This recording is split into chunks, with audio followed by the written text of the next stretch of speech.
the U.S. responsible for demonstrators hitting the streets in Russian cities, protesting fraud in last weekend's parliamentary election?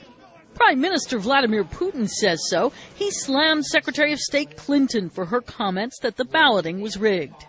We've just witnessed a flawed Duma election in Russia, including efforts to halt the election monitoring. Putin told a meeting Clinton's words galvanized his opponents. Straight away, the Secretary of State assessed the elections as dishonest and unfair, even though she hadn't even received the observers' material.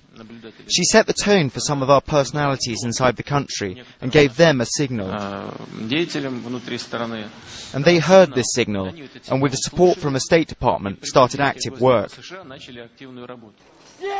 Speaking after 3 straight nights of protests in Moscow and St. Petersburg, despite heavy police presence, Putin also warned of a wider crackdown on dissent. Law enforcement bodies should also exercise their function with reliance on the broad support of the public.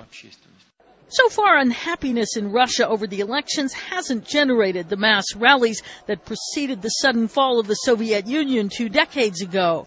But Gennady Burbulis, advisor to former President Boris Yeltsin, isn't ruling out something equally dramatic happening again.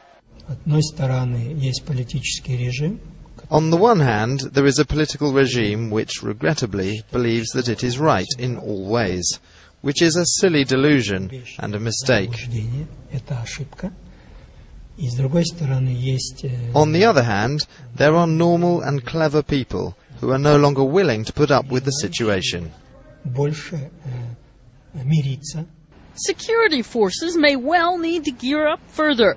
A map circulating on the internet shows protests planned for Saturday in Moscow and scores of other cities across the country.